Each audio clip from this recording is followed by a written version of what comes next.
Nossa, tá mais caindo que tudo.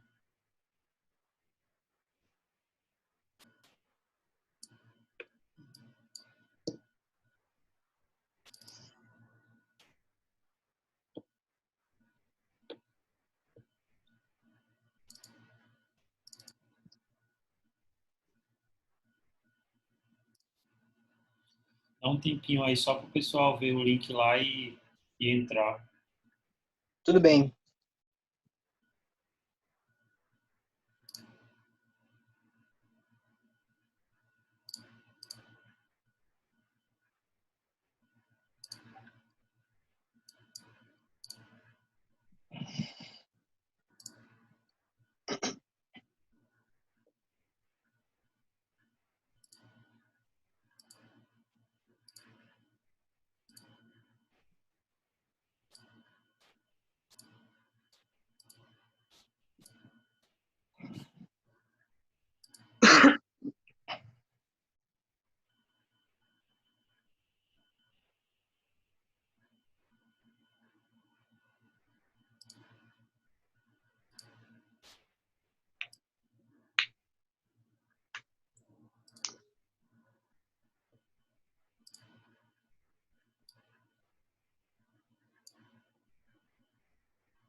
Todo mundo consegue me ouvir?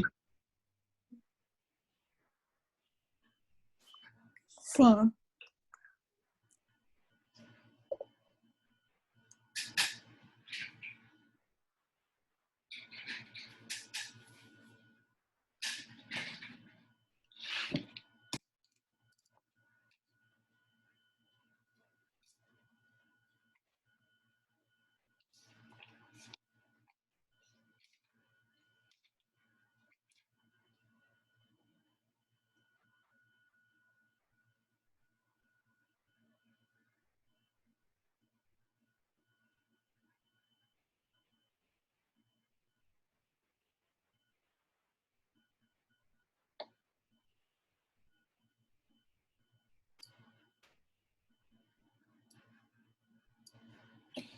Pois bem, então vamos lá começar, né?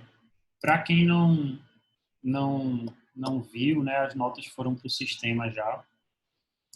Depois, quem não viu, dá uma olhadinha lá. E na aula passada, a gente terminou a parte de execução fiscal, né?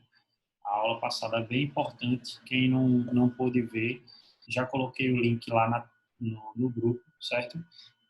Porque é o tema de execução fiscal bem detalhado, né? A gente foi realmente do passo a passo na execução fiscal até a gente alinhar todas as possibilidades de defesa.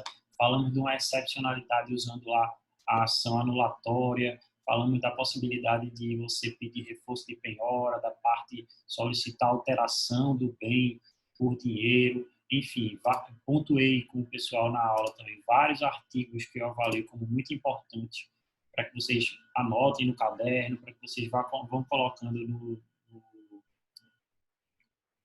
no, no código de vocês para facilitar na hora que vocês estiverem revisando para a prova, né?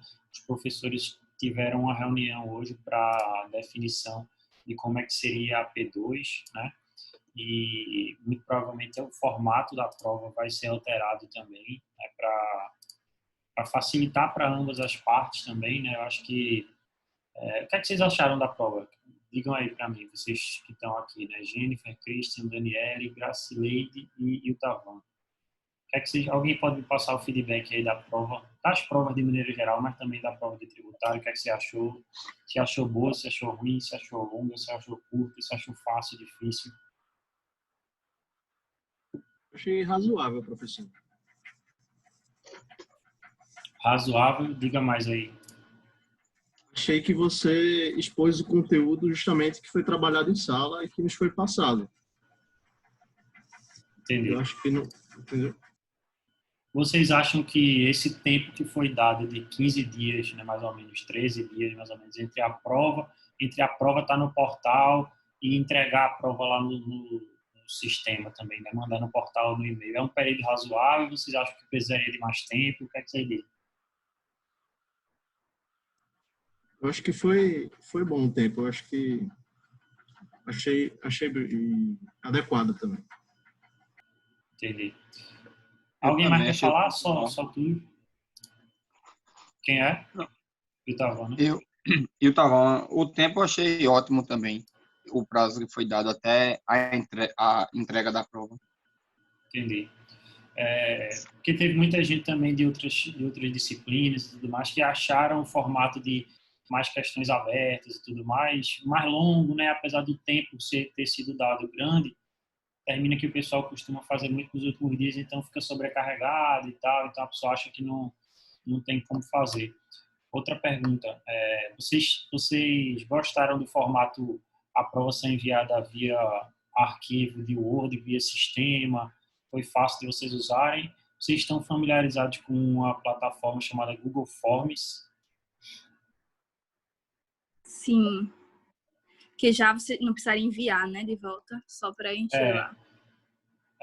Como a gente está definindo isso, né, internamente para ver uma padronização, todo mundo seguir o mesmo ideia, eu estou pegando esse feedback com vocês também até para passar para o pessoal, né? Então, assim, tipo, teve gente que achou que a prova devia ser mais curta, só que também teve gente que achou que porque tinha muito tempo de prova, isso facilitou, porque assim, tiveram muitas provas com questões muito repetidas, respostas muito iguais, entendeu?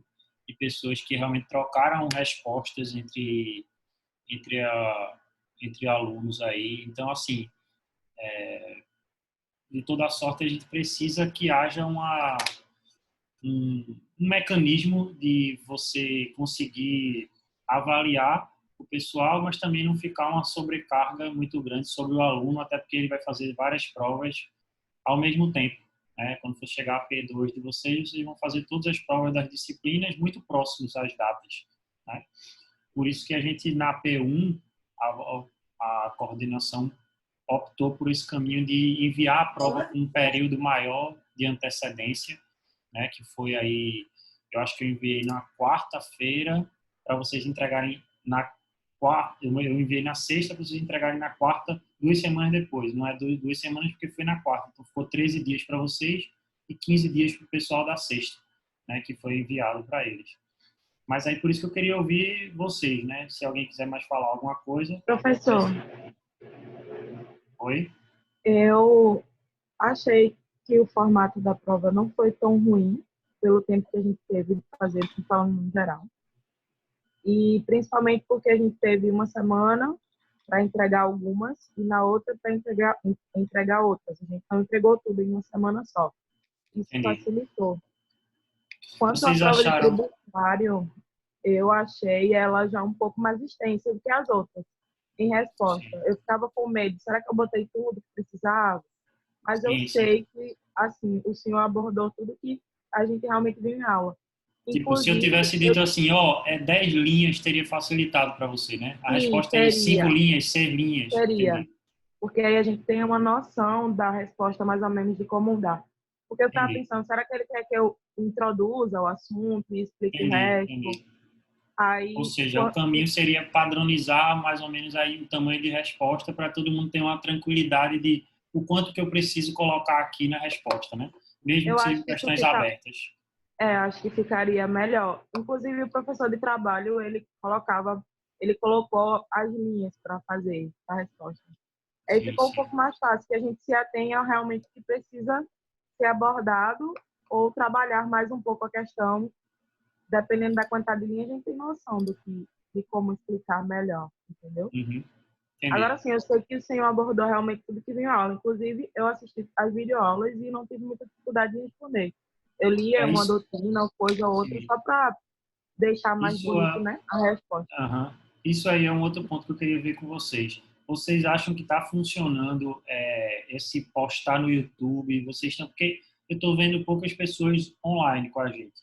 Mas eu acredito que muitos dos alunos falam com vocês também sobre a disciplina tributária e tal. E eu queria esse feedback também de está funcionando, pessoal. O pessoal não está vindo para a aula porque está conseguindo acompanhar com as aulas via YouTube, até porque eu sei que todo mundo nessa loucura, os horários ficaram muito invertidos, então às vezes tem gente que está trabalhando nesse período agora, ou está tendo que se virar, está tendo que dar um jeito. Toda a circunstância fez a vida de todo mundo virar um pouco de cabeça para baixo. Aí eu queria saber de vocês isso. Você acha que está funcionando de modo que, como por exemplo, o Ingrid falou aqui, quando vocês não conseguem comparecer a uma aula, vocês assistem essa aula no YouTube, conseguem entender, a didática está boa, a prova também foi alinhada com... A prova eu acredito que foi muito alinhada com o que a gente viu, porque eu uso o material que eu coloquei lá no portal já para fazer a prova. Né? Então, assim, já para garantir para vocês, dar essa segurança de que eu não vou cobrar nada de que eu não falei. Né? Uhum. Não, muito positivo, professor. Muita gente da minha sala da nossa sala tem deixado de usar o Zoom por causa das histórias de Sim, sim. vazamento de invasão, de hacker e tal, que tem acontecido tem sido notícia com o Zoom. E aí, a maioria das pessoas estão preferindo assistir a aula depois, no YouTube mesmo, sabe? Entendi. Mas, Importante saber disso. de qualquer forma, a questão de colocar aula no YouTube eu acho extremamente positiva, porque, por exemplo, eu utilizei muito as suas aulas no YouTube, porque eu conseguia voltar e ver uma fala ou outra, um direcionamento ou outro, porque eu gosto de usar a doutrina, sabe? Eu gosto de pegar livro, eu não gosto de pegar muito de site já da internet. E Sim, sim. aí é interessante o seu direcionamento para eu não precisar ler o texto inteiro do capítulo do livro, sabe? Eu Uhum. posso já ir direcionado na minha pesquisa já para o que é que você está perguntando, o que é que você está pedindo, baseado com o que teve na aula. Entendi. E com relação ao material que eu coloquei lá no portal, vocês conseguiram pegar, foi condizente com as aulas, conseguiram acompanhar. Aquele material, na verdade, ele foi sendo construído com o tempo, né?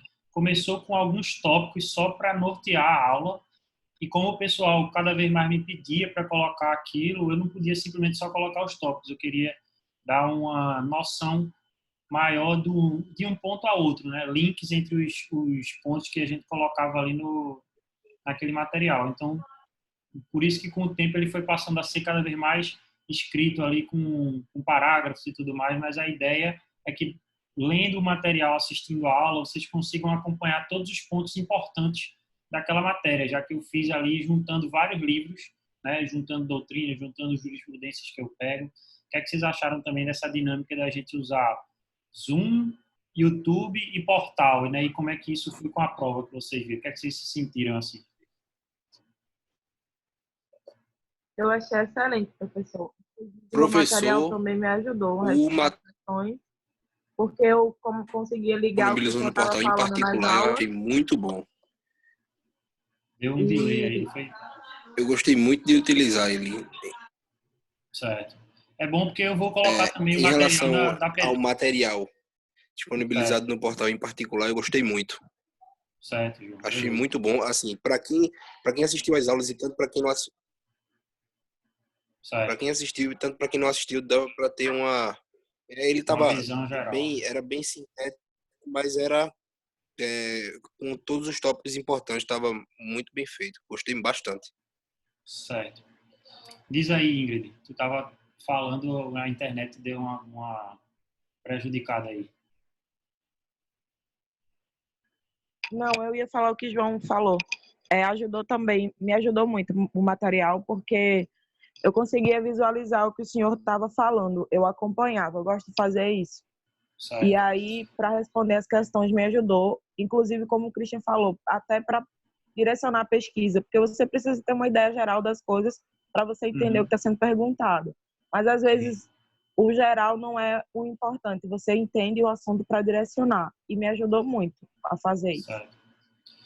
Eu vou colocar também o material também, né? Eu estou até terminando de colocar algumas coisas. Eu não coloquei ainda as nossas aulas seguintes. Eu vou explicar para vocês por quê. Eu gosto até de colocar isso, porque se alguém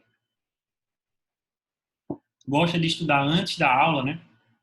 Eu costumo disponibilizar o material um pouquinho antes. Mas eu não estou fazendo isso porque, já que teve toda essa alteração, eu preciso saber até onde está indo cada aula, para também não colocar um material maior lá do que a gente viu efetivamente. E aí ficar aquela sensação de, oxe, o professor não falou isso. Né? Então, eu coloco o material justamente pautado 100% na aula que a gente deu. Um resumo realmente da aula que a gente vai colocando. Né? E eu vou levar esses comentários aí que vocês fizeram, né? Eu acredito que dá para pontuar que a gente pode manter nessa. Eu procuro também colocar a aula do YouTube no link já logo depois, para não também causar uma confusão no grupo. Aí daqui a pouco eu boto uma aula, já passou. Então eu procuro sempre quando acaba a nossa aula aqui, eu ainda fico na frente do computador esperando que o Zoom faça a conversão da aula, né, para criar o arquivo e depois jogar no YouTube e no mesmo dia também colocar o link já da aula lá no grupo, porque aí alguém eventualmente que no outro dia já pode assistir, a pessoa já na quinta-feira já fica atualizado ali com o assunto. E com relação a provas, eu vou seguir isso que Ingrid falou, vou inclusive colocar isso em pauta também para todo mundo, de na P2 a gente ter um limitador de linhas, que eu acho que isso traz uma tranquilidade para vocês de o quanto que vocês precisam escrever para responder a pergunta, né, para não ficar aquilo de alguém responde 2 linhas e acha que está suficiente, e alguém responde 20 linhas e aí fica até difícil depois dos dois terem a mesma pontuação, para também dar essa segurança a vocês.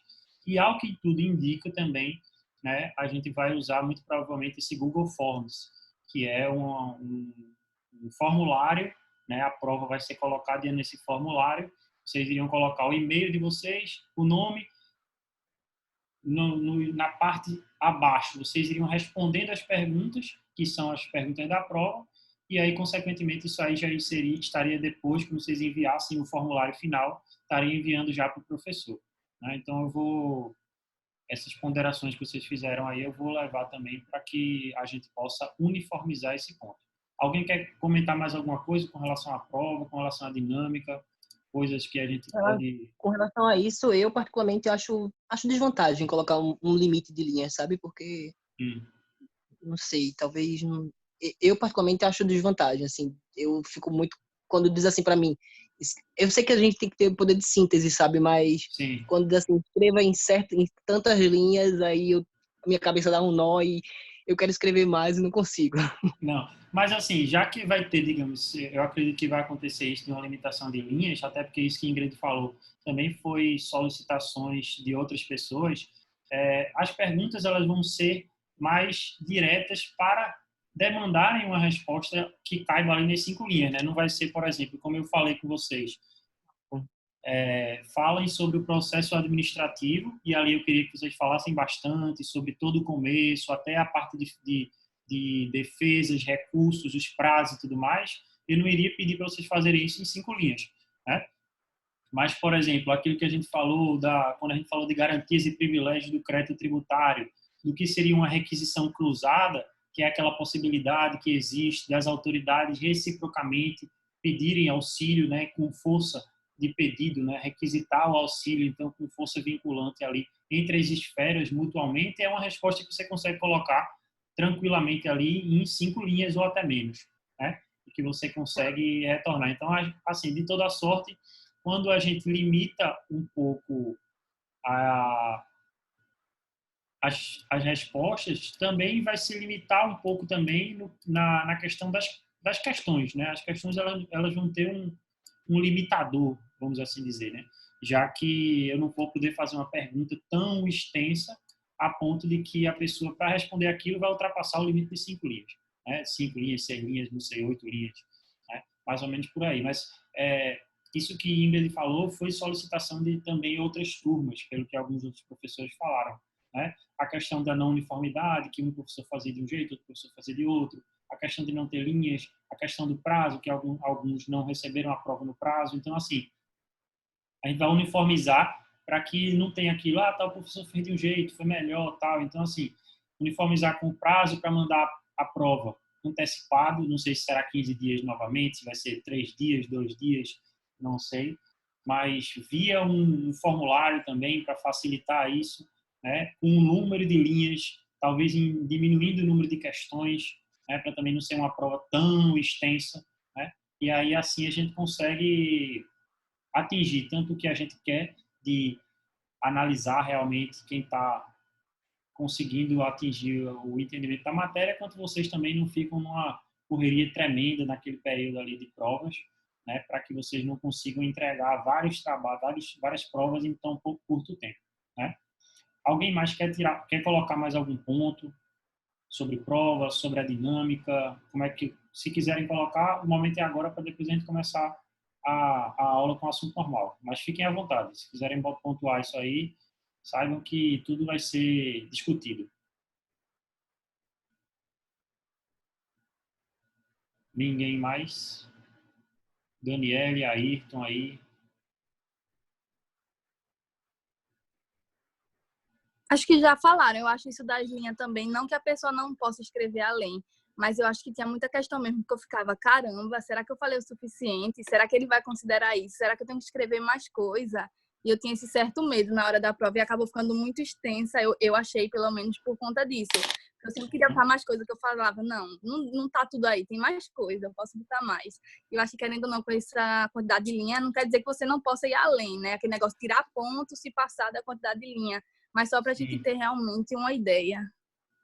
Com certeza. E isso também, Daniela, é pelo fato do seguinte, né? Quando a gente pensa em fazer muitas questões abertas para trazer um entendimento, uma subjetividade, que vocês escrevam mais, isso é bom por um lado, mas também dificulta toda essa operação, porque vocês ficam sem saber quanto escrever, então termina escrevendo muito.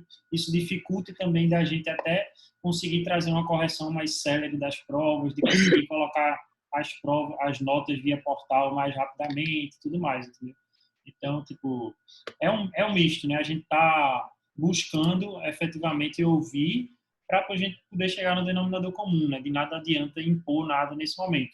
Saber que é um momento totalmente atípico, que vão ter casos atípicos, como eu falei nos casos, né? Teve gente que falou comigo, professor, eu não posso fazer de tal jeito, como é que a gente pode fazer? Ou tinha algum problema, ou teve alguma circunstância que não teve como cumprir por igual, né? Mas aí, assim, existe naturalmente a sensibilidade de todo mundo de saber que o momento é atípico e todo mundo está passando por essa dificuldade junto. Então, a gente tem que construir juntos, né, professores e alunos, a melhor forma para que todo mundo entenda o conteúdo. O meu foco é que vocês saiam daqui com o conteúdo. Eu acredito que até agora, até essa aula de execução fiscal, se o pessoal assistiu às aulas, leu o material, eu nem me preocupo tanto se a pessoa conseguiu colocar aquilo em palavras lá na prova, tirou 10 ou não. Tivemos muitas notas 10, 9,5 e tal. A minha preocupação é da pessoa entender. Esse conteúdo é muito importante. A execução fiscal, para quem quer trabalhar na prática, é um dos conteúdos mais importantes. Por quê? Porque a grande parte dos processos, uma grande parte dos processos judiciais são de execução fiscal. Então, a gente está falando aqui de uma temática que, muito provavelmente, todo mundo que vai optar pelo caminho da advocacia vai se deparar com um processo de execução fiscal em algum momento. Pode ser com 6 meses de profissão, com 8 meses, mas vai acontecer, né? O número do CNJ do ano passado, se eu não me engano, era a média de, tipo, a cada 3 processos, um ser execução fiscal.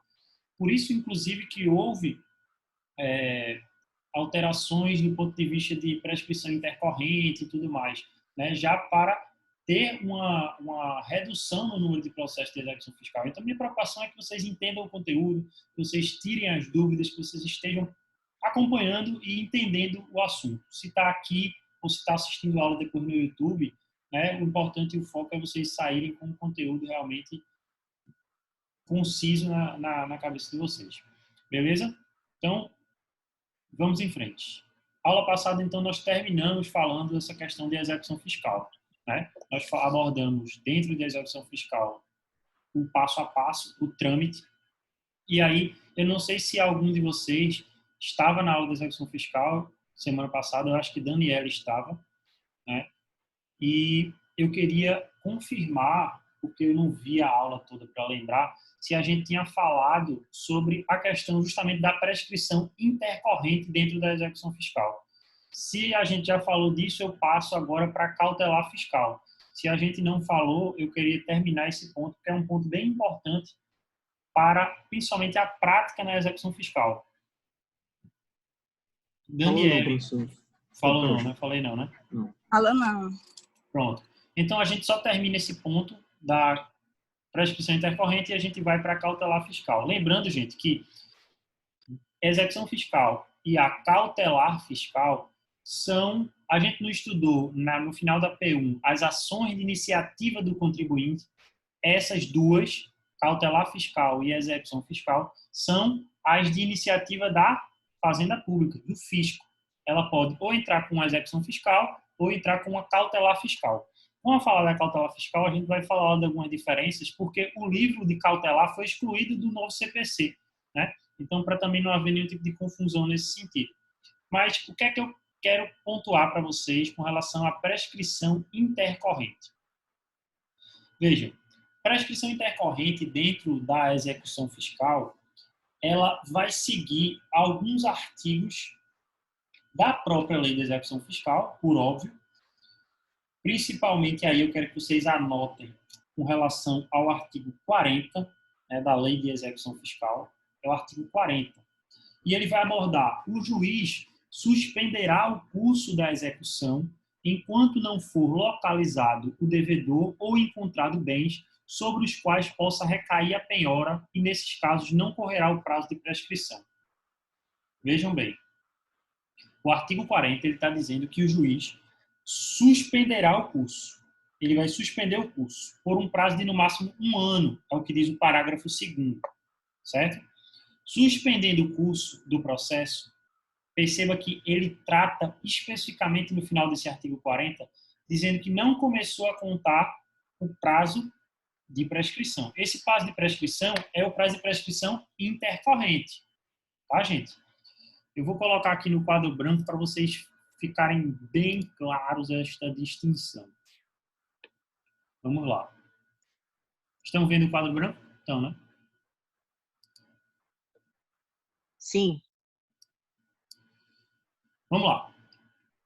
Em tributário, muita gente fala de prescrição e decadência, né? Prescrição e decadência. O que é que a gente sabe que é a prescrição e a decadência?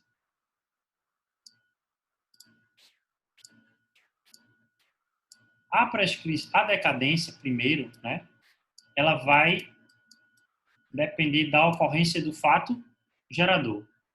Da ocorrência do fato gerador para a definitiva constituição do crédito, para a regular constituição do crédito, aqui o ponto é constituição do crédito, que vai se dar por meio do lançamento, não é verdade? Vocês lembram? Lançamento. Esse aqui é que a gente fala do prazo decadencial. Prazo decadencial. Esse é o prazo de decadência. Ou seja, ficou horrível a letra, né? Mas vocês entenderam o que vocês estão ouvindo. Entre o fato gerador e a Constituição, que é o seu lançamento, a gente fala de decadência. 5 anos, né? Constituído o crédito, a gente não fala mais em decadência, a gente fala na prescrição. Da regular e definitiva constituição do crédito para a propositura da execução fiscal, tem-se também o prazo de 5 anos.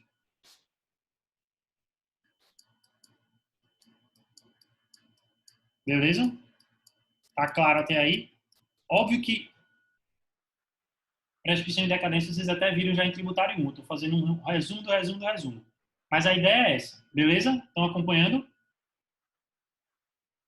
O ponto principal para o lapso temporal da prescrição é a constituição definitiva do crédito. E aí a gente volta para um ponto importante. A gente estudou processo administrativo. Quando acontece o processo administrativo, demora a sacramentar, digamos assim, essa constituição definitiva. Por quê? Ocorre o lançamento, é a parte impugna. Certo? A parte impugna. Que foi aquilo que a gente estudou em processo administrativo. Vocês viram, tinha uma questão na prova dizendo para vocês explicarem justamente isso. Aqui vocês sabem já todo esse passo a passo. Caso o contribuinte perca, agora sim é que será constituído em definitivo o crédito tributário. Então, a constituição definitiva aconteceu nesse ponto aqui que eu estou falando. Certo? A partir de quando é que vai começar a contar o prazo prescricional? Daqui ou daqui? Ponto 1 ou ponto 2? Ponto 2, né? Ponto 2. Então, a partir daqui para cá é que vai execução fiscal, né? É que vai ser contado o prazo de 5 anos. Beleza? Ok. Ou seja, quais são as conclusões que a gente pode tirar desse pequeno e feio desenho? Que não necessariamente é uma contagem de 5 anos de decadência e logo depois de prescrição. Por quê? Porque nesse período aqui, ó,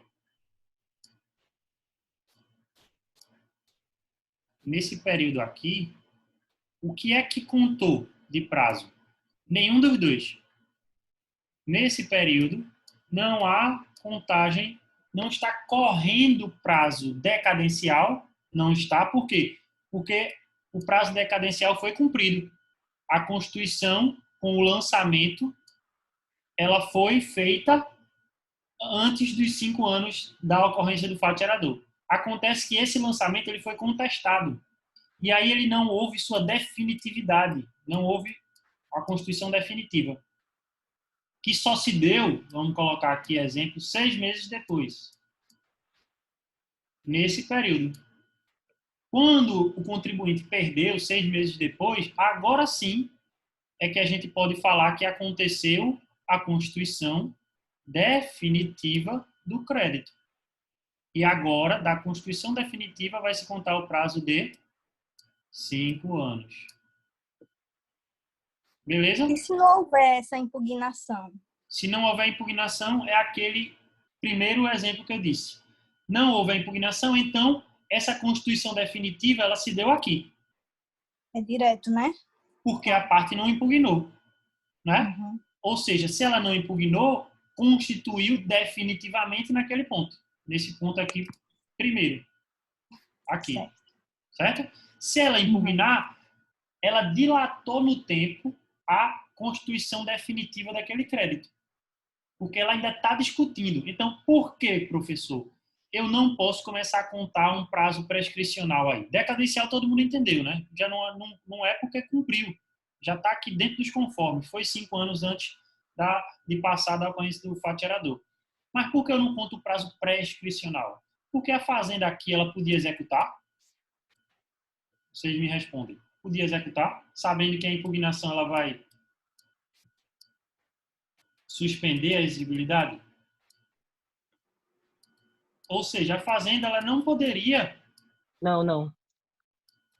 executar nesse período aqui de 6 meses porque a exigibilidade do crédito estava suspensa. Então, seria injusto, digamos assim, com a fazenda contar esses 6 meses de prazo dentro do prazo prescricional, ao invés de ser 5 anos, ser 4 anos e meio.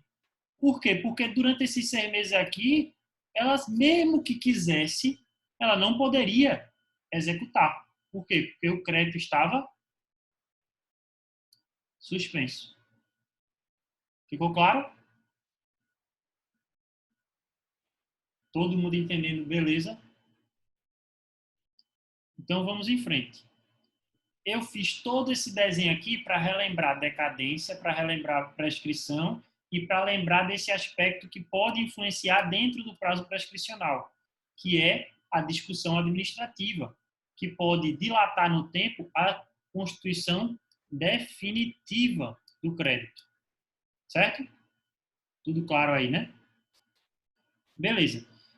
Feita a execução fiscal, que é isso aqui que a gente colocou, execução fiscal, nós estudamos todo o passo a passo da execução fiscal.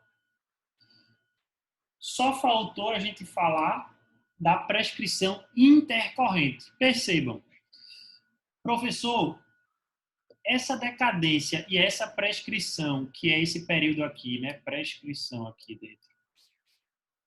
Eu vou poder me defender dentro da execução fiscal argumentando eles? Sim. Através de qual defesa? Nós vimos. Qual foram as defesas que tem? Os 2 tipos.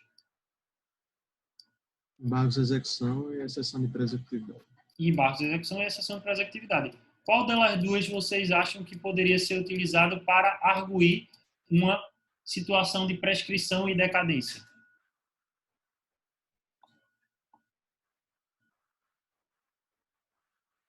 Qual das duas? Os embargos de execução ou a exceção de prescritividade? Quem se candidata aí? Desculpa, pode repetir a pergunta? Eu fiz uma hipotética pergunta, né? Essa questão da decadência e da prescrição poderiam ser levantadas como matérias de defesas depois, aqui nessa execução fiscal, que eu puxei a setinha dando continuidade? Aí, eu acho que Túlio foi que falou, sim, poderia. Aí eu perguntei, beleza, pode, mas qual é a ferramenta que esse executado vai usar para alegar isso? É os embargos de execução ou é a exceção de prescritividade? Deixa eu ver aqui na minha resposta. Nos embargos de execução, ele pode alegar qualquer matéria, né? Mas para ele embargar a execução por meio dos embargos de execução, ele precisa garantir o juízo. Garantir o juízo. Aí, tipo, na exceção de prescritividade, ele precisa garantir o juízo? Não precisa. E na exceção de prescritividade, ele vai alegar matérias que podem ser decretadas de ofício, matérias de ordem pública, né? Matérias de ordem pública. E a prescrição e a decadência são matérias que podem ser alegadas a qualquer tempo, que não necessitam de uma dilação probatória. Então, nesse caso, o executado poderia alegar prescrição e decadência na execução fiscal dentro de uma EPE, uma exceção de prescritividade. Certo? Só que a gente precisa avançar. A gente precisa avançar para entender mais sobre a questão da prescrição dentro da execução fiscal. Então, vamos partir do princípio que esse executado não pode alegar prescrição em decadência, ou seja, a fazenda cumpriu os prazos ali dos 5 anos, tanto quanto o lançamento tributário, ou seja, não houve a decadência, porque a prescrição e a decadência, vocês viram que são hipóteses de extinção do crédito tributário. Então, nessa ótica, digamos que esse executado ele não pode alegar nem decadência nem prescrição. O que é que vai acontecer? Aquilo que a gente viu. Ele vai ter a citação, né? Ali, em regra, em 5 dias. Depois disso, se ele não fizer nada, se ele não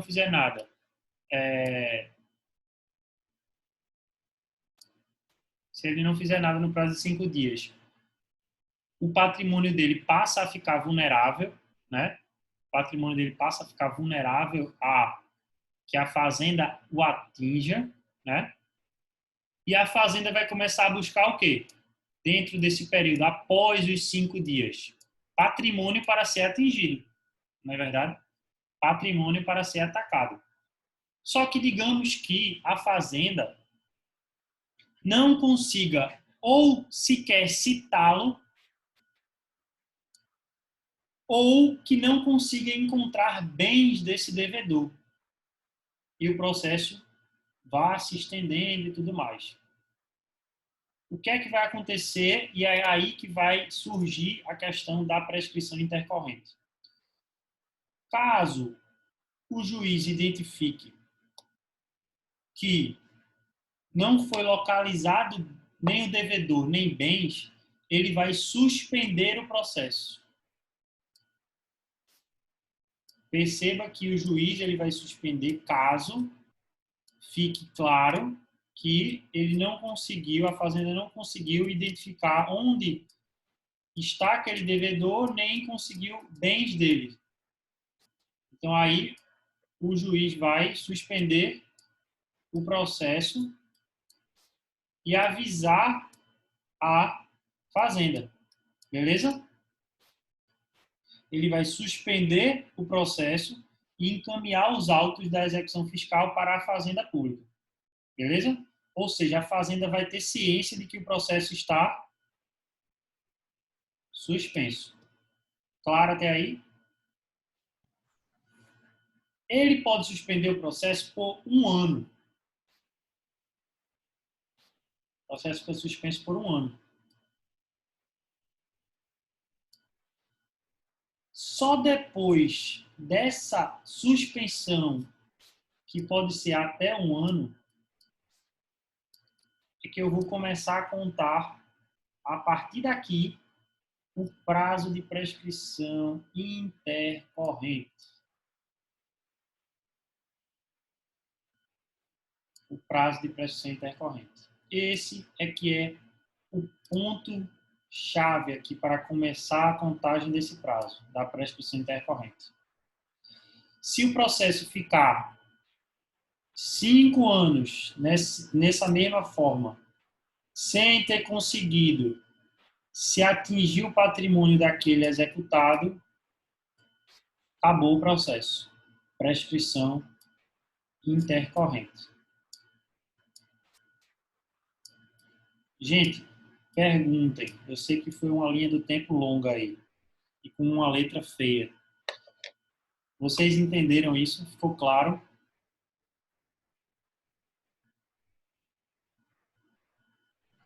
Eu entendi, Gustavo, mas a fazenda ela pode alegar, por exemplo, que não houve a prescrição porque ocorreu alguma falta de intimação, por exemplo, quando o prazo é suspenso.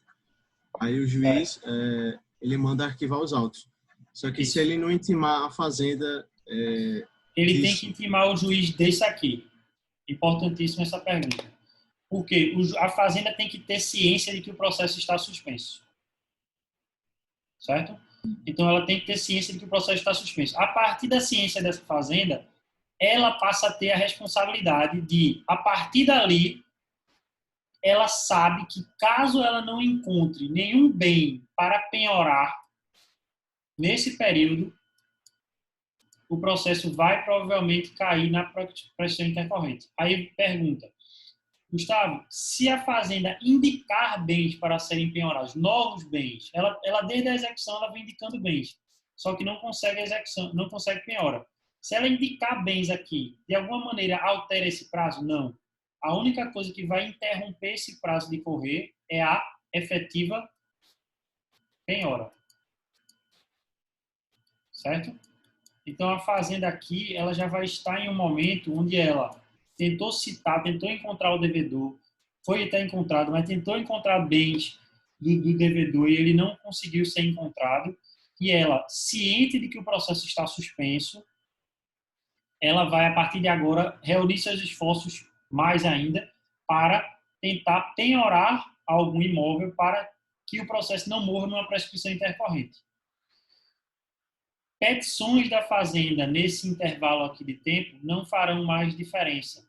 Em um dado momento, quando vocês ainda não estavam na faculdade,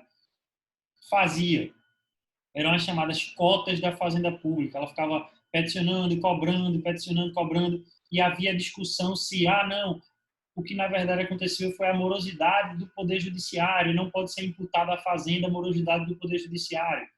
Mas, em 2018, foi consolidado esse entendimento, né, que é o que eu estou explicando para vocês agora. Então, o que é importante? A fazenda precisa ter ciência de qual ponto, Gustavo? Esse aqui que eu estou fazendo a seta agora. Ela precisa ter ciência de que o processo está suspenso agora por aquele período.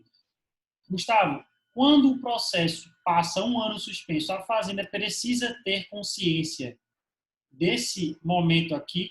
Não.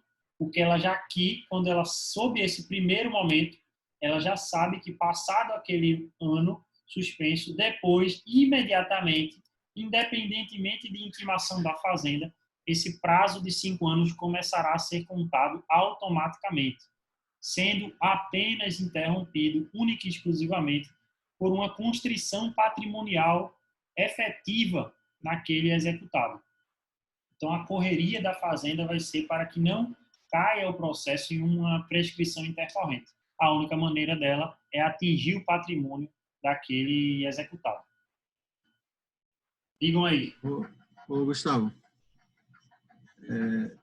salvo engano, antes de efetivamente ocorrer o prazo da prescrição intercorrente, o juízo ele intima a fazenda para ver se ela não tem, não vai alegar alguma matéria que... Ela, na decisão que fez esse precedente, ele falava de que para o juiz depois aqui, digamos, determinar a sentença que efetivamente é a prescrição intercorrente, precisaria da intimação da fazenda.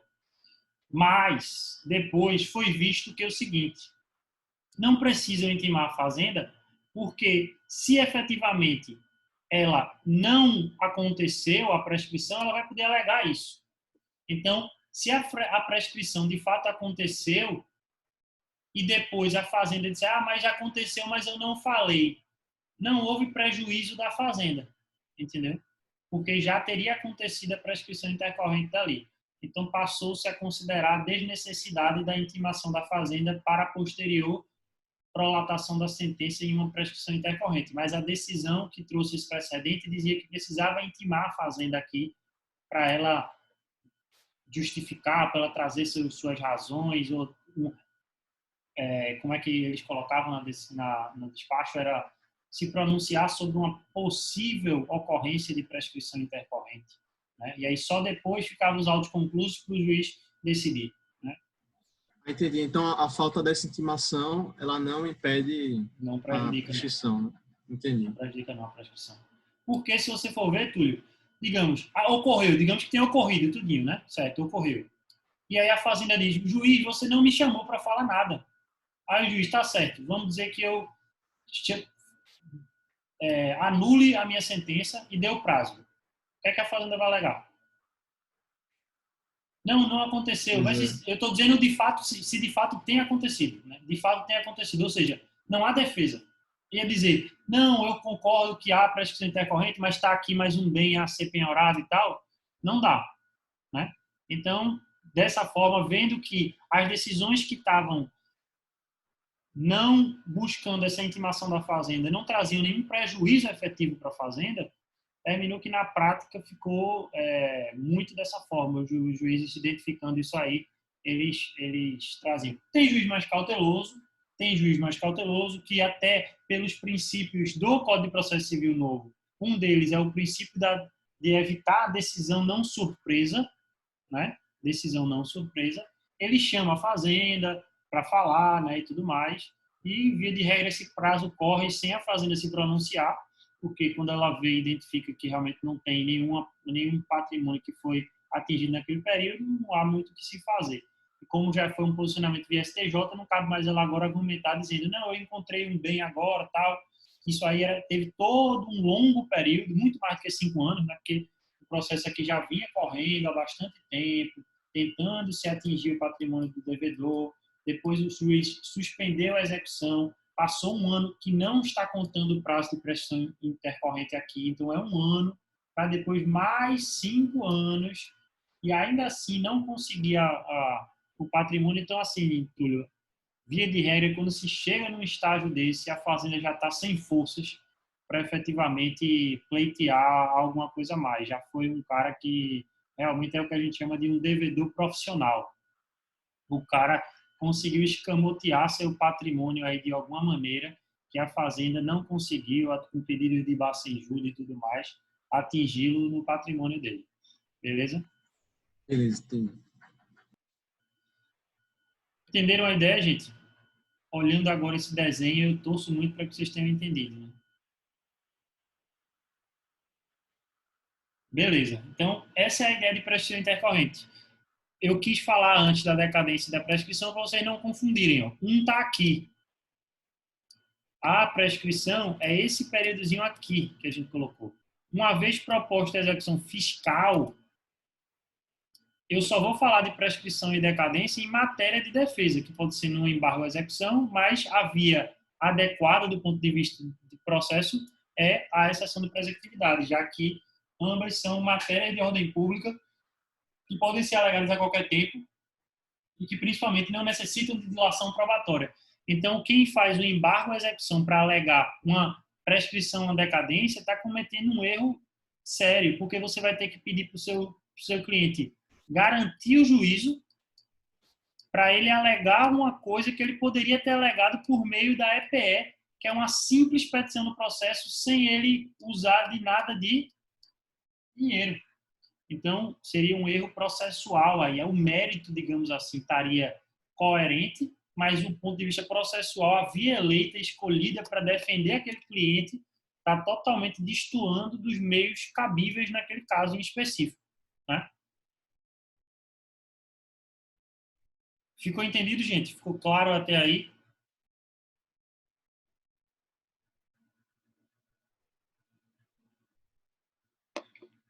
Podemos migrar para novos conteúdos. Então, vamos em frente. Vamos em frente. Vou pedir a vocês aqui só um minutinho para reabastecer meu copo de água aqui e já volto, certo? Uns 2 minutinhos aí, a gente já retorna. Vou deixar até aqui na tela, caso alguém esteja fazendo alguma anotação, né? E já retorno para vocês.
melhor.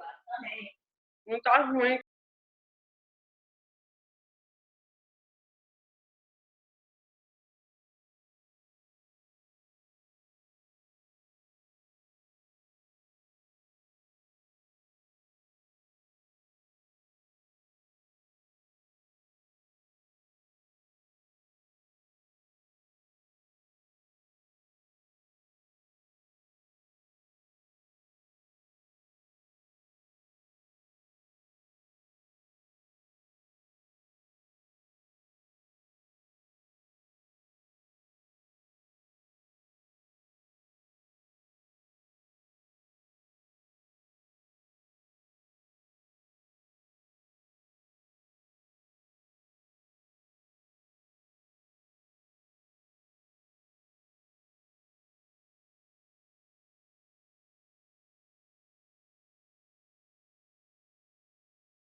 Então vamos lá, né? Vamos voltar para a gente falar agora rapidamente de um instituto, uma outra alternativa que reúne a fazenda, para que depois a gente entre em impostos em espécie, que vai ser muito do conteúdo que a gente vai falar para a P2, né? Na P2 a gente vai abordar bastante para impostos em espécie, né? Lógico que não com tantos detalhes cada um deles, mas a gente poder falar ali principalmente do fato gerador de cada um, de algumas peculiaridades ali de cada um daqueles impostos. Com relação à ação cautelar fiscal, é o seguinte, né? O fisco, ele tem essa opção de ingressar com a execução fiscal. Mas pode acontecer de que antes do fisco entrar com essa ação de execução fiscal, ele identifique que ele já precisa acautelar patrimônio daquele executado. Como assim? Ele pode perceber que aquele executado, será executado, na verdade, que aquele contribuinte devedor começou a, digamos, dilapidar o patrimônio dele.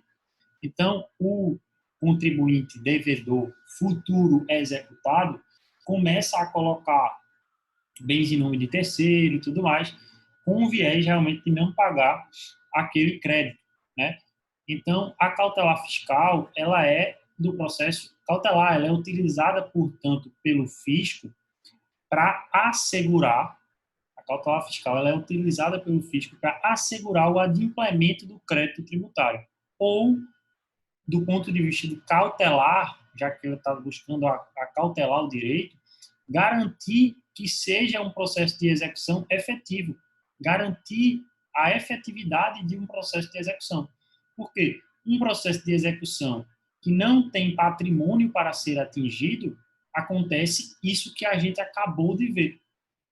A gente acabou de ver um processo de execução que não atingiu bens do executado.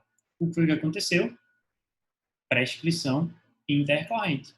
Então, se o fisco tem uma ferramenta para garantir que haja efetividade daquele processo judicial, ela pode fazer uso dessa, né? Então, por meio da cautelar fiscal, a Fazenda ela vai poder pedir essa tutela cautelar para que seja tornado indisponível os bens de um sujeito passivo para que ele não deixe de adimplir aquele crédito tributário, certo? É um processo, tem um fundamento legal, né?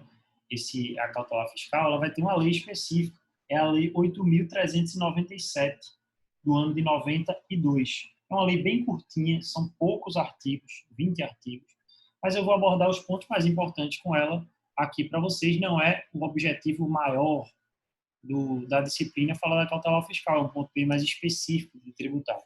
Mas eu quero trazer alguns contornos gerais sobre ela, né? Ela, portanto, tem a sua natureza cautelar, tem esse fundamento aí na Lei 8.397, né? E é um processo que vai ser constituído pela Fazenda Pública, que vai buscar essa concessão de uma tutela cautelar específica, né? Como eu disse a vocês, no CPC 2015 foi encerrado, teve o fim dos processos cautelares, mas a cautelar fiscal que a gente está falando aqui, ela permanece como uma exceção à regra, né? Segundo a qual as saídas tutelas cautelares seriam deferidas num processo de conhecimento, né? No caso da execução fiscal, a gente já vê isso acontecer da indisponibilidade via a penhora online do artigo 185A do CTN, que a gente falou lá em garantias e privilégios do crédito, que tem uma natureza de tutela cautelar que é justamente atingir aquele bem para resguardá-lo para a efetividade na jurisdição, né? Então, a cautelar fiscal, ela pode tanto ser proposta, ponto importante, ela pode tanto ser proposta no curso do processo da execução fiscal, sendo aí dependente da execução fiscal, ou antes do processo de execução fiscal, como ela é mais utilizada na prática.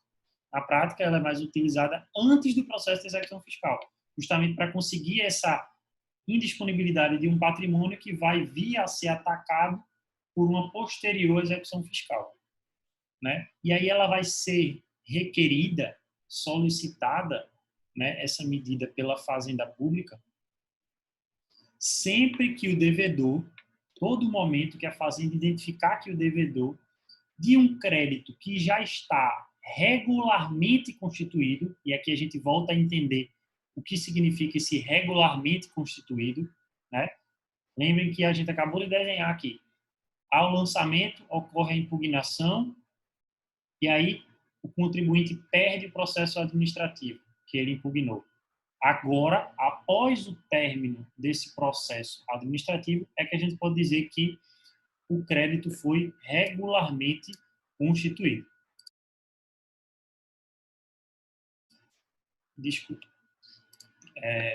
Então, o crédito, o devedor da Fazenda Pública, não, o devedor do fisco de um crédito que já está regularmente constituído, que adotar alguma conduta que demonstre, essa conduta que demonstre que ele não quer fazer o pagamento, ou seja, toda conduta daquele contribuinte que mostre que o interesse dele é frustrar a execução fiscal que vai vir a ser proposta, pode ser feito o uso da cautelar fiscal, certo?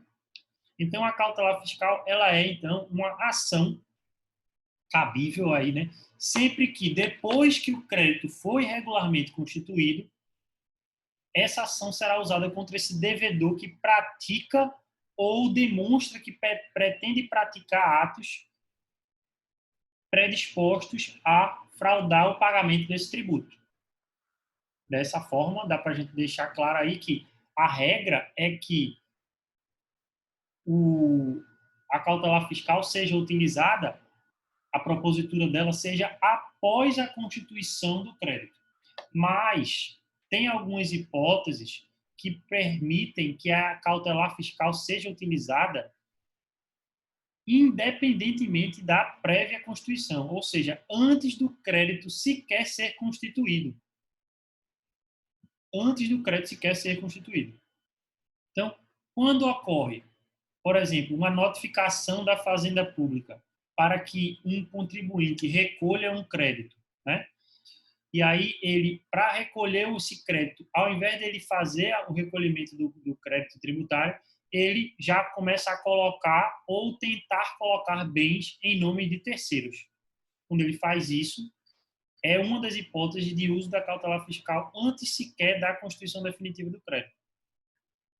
E uma outra hipótese bem específica, vou falar aqui só para vocês terem noção, mas não é o objetivo do nosso estudo, é quando ele aliena bens, quando esse contribuinte, né, aliena bens ou direitos sem proceder com a devida comunicação ao órgão competente, quando é exigido por lei. Existem algumas hipóteses legais que colocam sobre a responsabilidade de alguns contribuintes que, caso ele aliene direitos ou bens, ele precisa informar isso para o órgão fazendário. Caso ele assim não faça, também será uma alternativa, uma hipótese de uso da cautelar fiscal antes da constituição do crédito tributário. Mas o que eu quero deixar claro para vocês é a regra é que a cautelar fiscal seja utilizada após a constituição definitiva do crédito tributário. Essa é a regra. E, na prática, é mais utilizado após a constituição do crédito e antes da execução fiscal. Mas a cautelar fiscal também pode ser proposta depois da execução fiscal. Certo? O que é que a Fazenda precisa mostrar como pressupostos para que sejam concedidas essas tutelas cautelares, né? O que é que a Fazenda tem que provar que está acontecendo de fato? Essa cautelar, a finalidade dela é de assegurar a eficácia, de assegurar que o processo seja útil, né, realmente na tutela executiva. Os pressupostos dessa tutela cautelar vão ser a existência de uma situação de perigo à efetividade da prestação jurisdicional. Vamos tornar com palavras simples. Um dos pressupostos vai ser a existência de uma situação que mostre que aquele contribuinte não quer realizar o pagamento ou está buscando criar meios de fugir daquela obrigação, né? E na possibilidade dessa prestação não acontecer, né? Então, o pressuposto dela vai ser a existência de uma situação de perigo à efetividade dessa prestação executiva.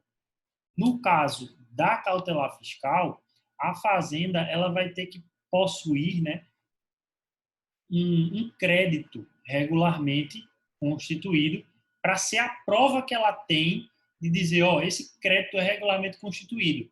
Ele foi cobrado, não foi pago, e eu não tenho uma execução fiscal proposta ainda. Mas o contribuinte inadimplente já está promovendo atos que visem prejudicar a eficácia de uma futura execução fiscal. Então, eu vou entrar com a cautelar fiscal. Cautelar, de maneira cautelar, atingir o patrimônio dele para que depois seja proposta a execução fiscal. Então, eu vou ter que mostrar que eu tenho um crédito tributário regularmente constituído, essa é a regra. Esse crédito tem que ter sido não adimplido ou seu adimplemento ameaçado por atos desse sujeito passivo, que está buscando fugir desse pagamento. Esse aqui aí vai estar o perigo na demora, digamos, da medida de execução da cautelar fiscal, né? Isso aqui é o perigo da demora. Entenderam a ideia? Então, gente... Ô Gustavo, a cautelar fiscal ela interrompe a prescrição? Oi? Cortou a pergunta. A cautelar fiscal interrompe a prescrição? Não. Não? Tipo, a Fazenda, quando ela ingressa com essa cautelar fiscal, ela de forma alguma, isso é um processo de execução. É só para que, por exemplo, digamos, Túlio tem um patrimônio, já tem um crédito regularmente constituído contra você, certo? Imagine que tem um crédito constituído contra você. Só que você não pagou esse crédito, mas também ainda não houve a inscrição em dívida ativa e a propositura da execução fiscal contra você. Mas já há um crédito que você não pagou. Túlio passa agora a pegar o patrimônio dele e começar a colocar em nome de terceiros e tudo mais. Dá para entender, dá para a gente entender que tem um crédito, não foi pago e agora ele está praticando atos que vão, como se ele estivesse se preparando para não pagar aquilo. Então, se a Fazenda Pública esperasse para inscrever em dívida, para depois propor a execução fiscal, o que é que poderia acontecer? Quando fosse chegar nos finalmente, não iria ter mais patrimônio. Não iria ter mais patrimônio, não é verdade? Essa é que é a ideia. Aí, nesse caso, a Fazenda iria propor contra Túlio uma cautelar fiscal para atingir, tornar indisponível uma parcela daquele patrimônio, para resguardar uma eventual execução. Mas o processo da execução segue normal. Inclusive, até porque tem prazos e tudo mais, que até a cautelar ela cai. Né? Algumas hipóteses específicas que, se não for proposta a execução fiscal tantos dias após a cautelar fiscal, a cautelar perde sua eficácia. Né? Então, o que é que precisa? Oi. Só mais uma dúvida. Se o crédito tiver com exigibilidade suspensa, poderá ser proposta a cautelar fiscal? Se o crédito tiver com exigibilidade, tipo, você impugnou, você está dizendo? Isso, alguma hipótese da suspensão da exigibilidade do crédito. Qualquer uma delas. Não faz muito sentido, né? Não faz sentido, porque o juiz, quando fosse ver esse pedido da cautelar fiscal, ele ia dizer assim, não tem sentido eu tornar indisponível aquele bem, porque nem executar você pode. Então, tipo, a Fazenda poderia até entrar. Ela poderia até dizer, eu tenho uma prova da constituição do crédito aqui. Mas ela não iria conseguir provar que você está buscando fugir de uma execução que, de fato, ainda nem pode existir. Entendeu? Então, assim, tipo, ela poderia pedir, tentar adequar isso dentro de uma cautelar fiscal? Até poderia, né? Dizendo que, de alguma forma, você caiu em insolvência, que você contraiu alguma dívida e tudo mais. Mas, se a exigibilidade daquele crédito já foi atingida por meio de uma suspensão, não teria muito sentido da Fazenda propor uma cautelar, entendeu? Tipo, de toda sorte, você suspendendo a exigibilidade do crédito, seja, por exemplo, por meio de um parcelamento, ela vai estar mais tranquilo para ela, é uma situação melhor para ela do que ela propor uma cautelar. Ela propõe a cautelar contra o cara que está fugindo, que está tentando escamotear o patrimônio da Fazenda, entendeu? Se Túlio, por exemplo, nesse exemplo que eu dei, parcela uma execução, não teria por que, digamos, ele parcelou a execução. E aí ele está fazendo movimentos de dilapidar o patrimônio dele. Mas ele parcelou a execução. Ou seja, ele de toda sorte se comprometeu com o pagamento daquele crédito com aquelas parcelas. Se ele não cumpre, aí já é outra história. Cai o parcelamento, a dívida passa a ter sua exigibilidade ativa, aí já é outros 500. Mas para ela é uma situação ainda melhor, entendeu? Então, assim, não impediria dela fazer um pedido de cautelar fiscal, mas do ponto de vista prático não ia ter muito sentido da Fazenda fazer. Beleza? Beleza. Pronto, então, o que é que então a Fazenda ela precisa, né, para a concessão dessa medida cautelar? Ela precisa mostrar, em regra, que eu disse a vocês, ela precisa mostrar a prova literal ali de que o crédito já está constituído e de que há uma prova documental de alguns casos que a lei trouxe. Se aquele contribuinte, ele, por exemplo, não tem domicílio certo, mas ele tenta se ausentar do domicílio, tentando evadir daquele pagamento. Se ele tem débitos, né, e ele, de alguma forma, tenta contrair ou mais dívidas para prejudicar a liquidez daquele patrimônio dele, né, ou ele tenta alienar bens ou aliena bens dele, dessa forma, tentando encaixar. Então, tipo, a lei, isso foi algumas das hipóteses que a lei traz, mas ela também tem aquele que eu costumo chamar o inciso que quebra qualquer defesa, que é um dos incisos da lei, diz que, além desses incisos que eu falei, é quando também aquele contribuinte praticar atos que dificultem ou impeçam a satisfação do crédito. Ou seja, ela pode tentar colocar qualquer coisa dentro desse inciso. Entendeu? Por exemplo, Túlio, isso que você falou, ela pode pegar e dizer, não, eu vi que Túlio contraiu tal dívida aqui, né? E aí a sua mecanismo de defesa pode até ser, eu contraí essa dívida, mas não impede meu patrimônio de pagar uma futura execução fiscal que você me propôs.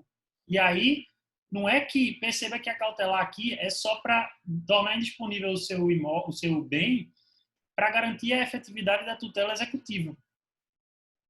Não é o mérito da execução fiscal, não é? É só dizer, ó, Túlio está querendo sumir com o patrimônio dele. Se É um ele inciso provar, estratégico, né?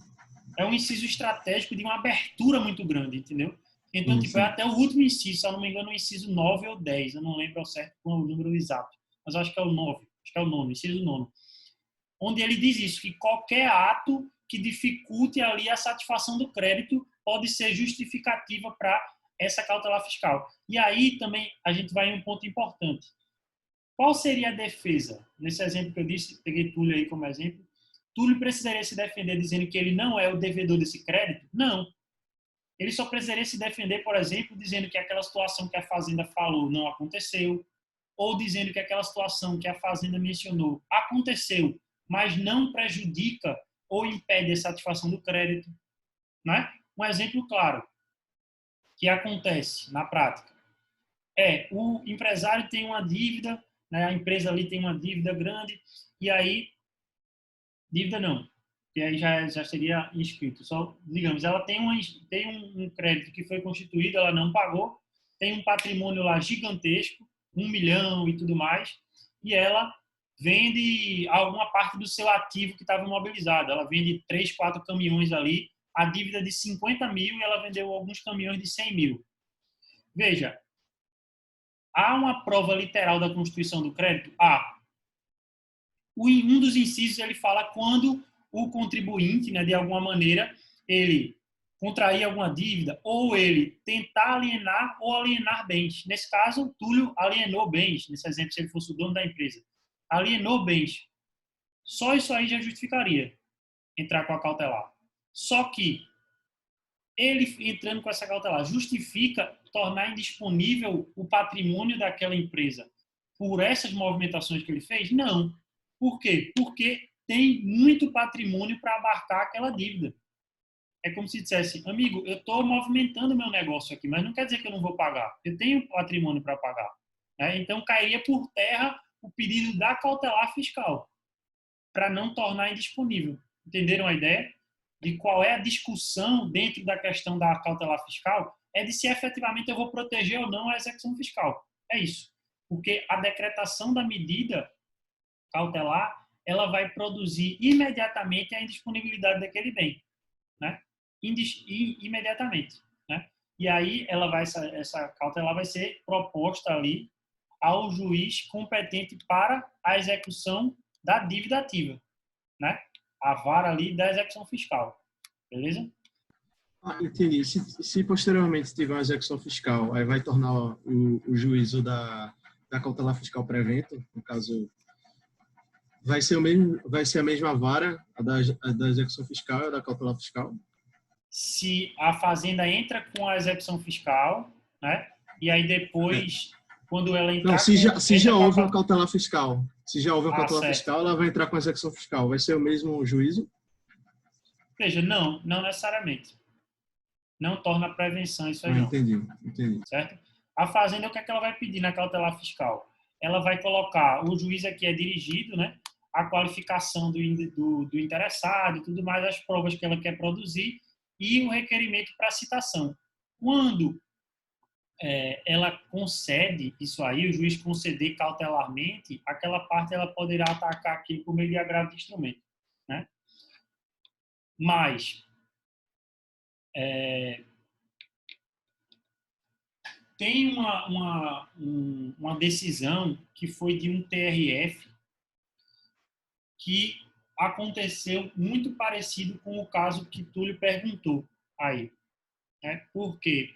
Porque mesmo que o contribuinte tudo vai depender da prova, entendeu, Túlio? Na cautelar fiscal, como há uma certa abertura muito grande da legislação, na prática, o que acontece muito é uma valoração probatória, principalmente do que a Fazenda traz. Porque o ônus probatório aqui vai ser da Fazenda, de dizer fulaninho está tentando escamotear o patrimônio dele, entendeu? Então, a Fazenda que vai provar, vai ter que trazer elementos aos autos que corroborem com aquela informação, né? E aí, se de alguma maneira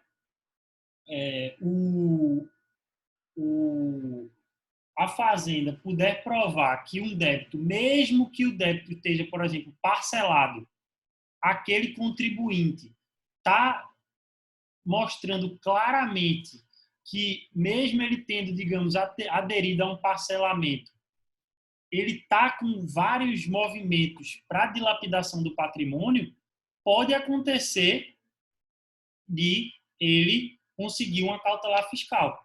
Se os débitos, aí vai haver hipóteses específicas, até jurisprudências e tudo mais, né?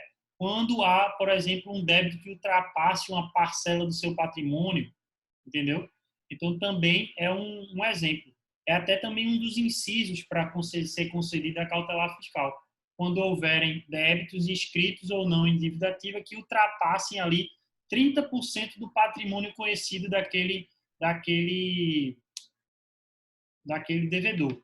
Se isso acontecer, pode ser intentada uma cautelar fiscal, mesmo que tenha um parcelamento, como você perguntou, entendeu, Túlio? Só que aí vai ser um caso bem mais específico, porque já vai entrar em um outro inciso. É como se dissesse assim, a Fazenda aqui ela tem algumas armas para se usar. Então, ele pode dizer, mesmo que aquela empresa tenha um parcelamento, eu não estou dizendo nada com relação àquela dívida que está com surgibilidade suspensa.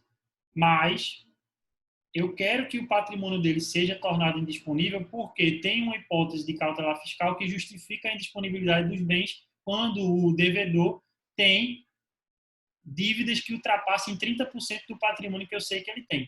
Ou seja, é como se eu dissesse, a dívida corresponde a um pedaço muito grande do patrimônio do cara, a ponto de eu dizer, se eu não garantir isso agora, depois ele não vai ter patrimônio para me pagar.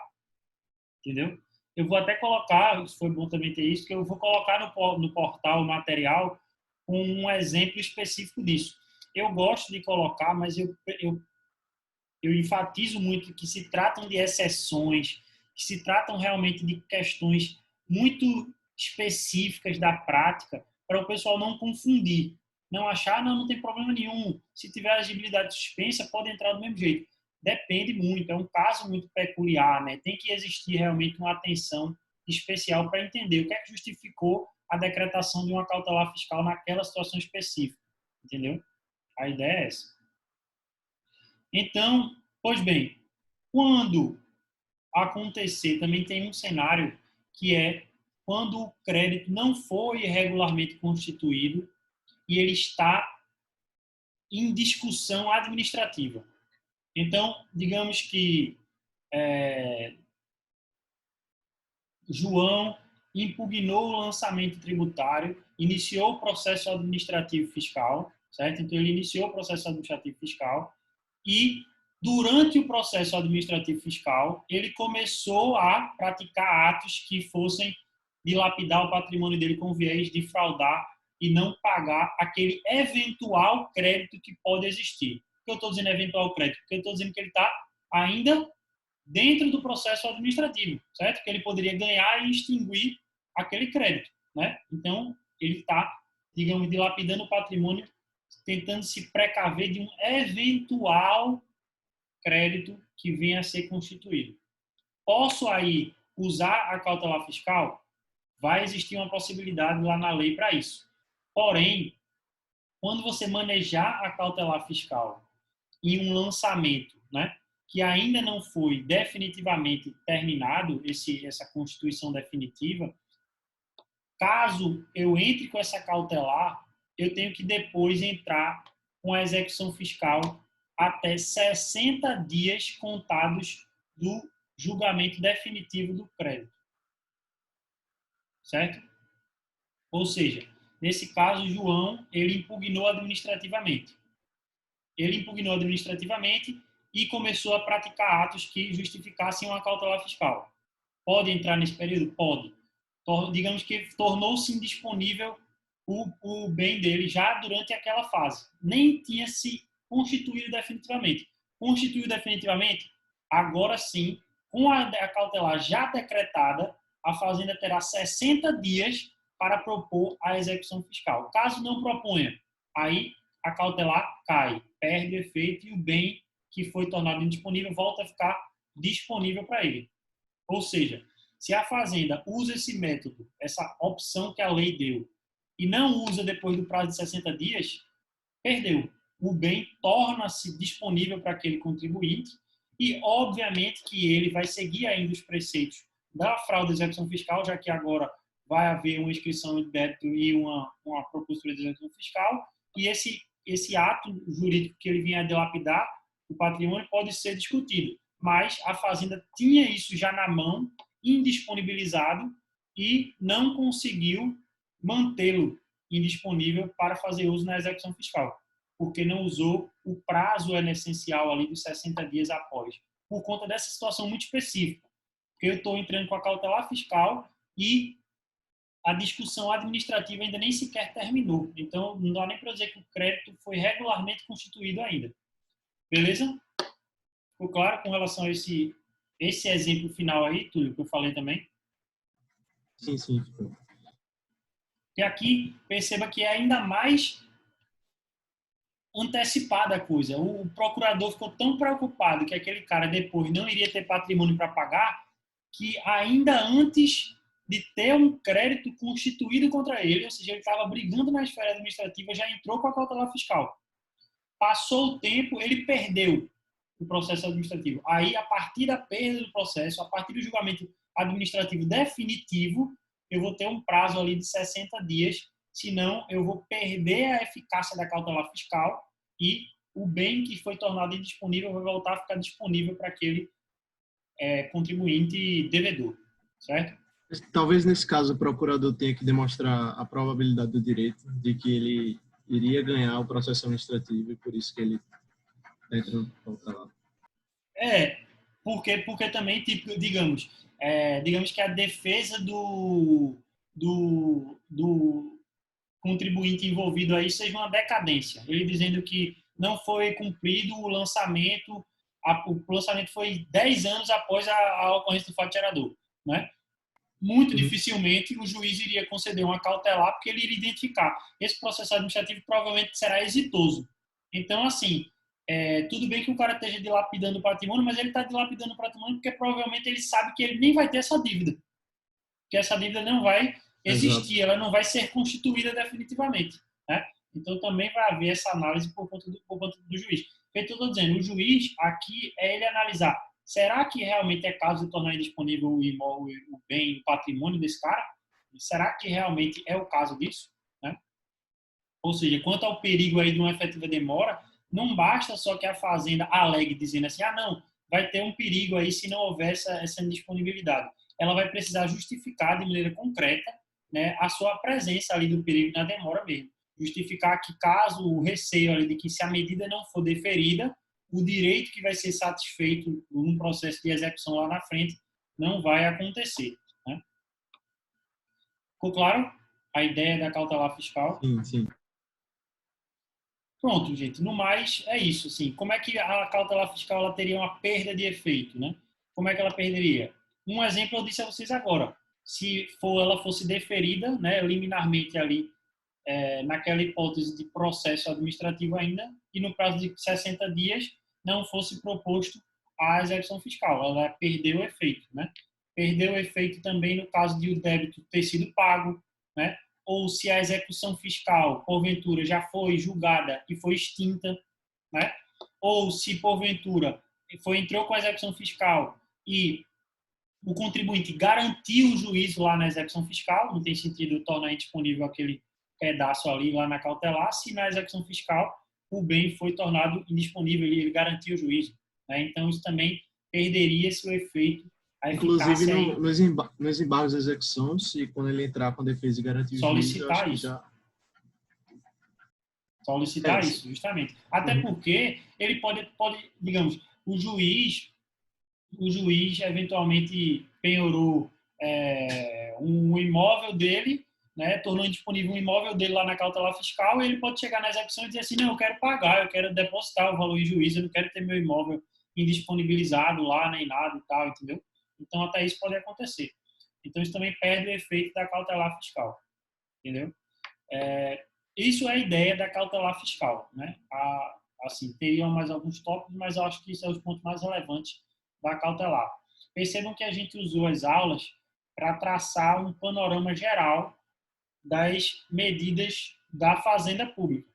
No fim da P1, a gente estudou as medidas do contribuinte, que ele pode efetivamente usar a ação declaratória, aquela ação de rito ordinário, assim como as outras, né? E nós vimos ação declaratória, anulatória, consignação de pagamento, repetitória, e vocês explicaram na prova o que é cada uma delas. Então, aqui vocês veem que, de um lado, o contribuinte, do ponto de vista de processo judicial tributário, as ferramentas que ele tem são as ações ordinárias, processos de conhecimento, né? Já a Fazenda, ela não usa o processo de conhecimento. Ela usa o processo de execução e, excepcionalmente, o processo cautelar. Excepcional.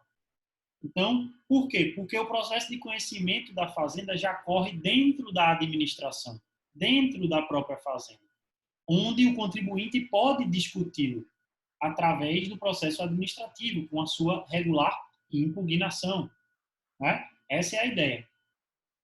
Então, o contribuinte, ele vai ter nas suas mãos as ferramentas das ações ordinárias e as defesas nessas medidas que o fisco propõe, né?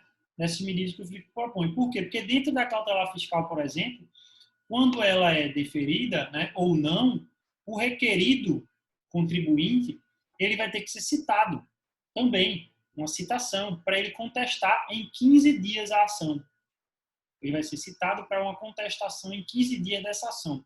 E o prazo vai ser contado da data da juntada dos autos do mandado de citação, né?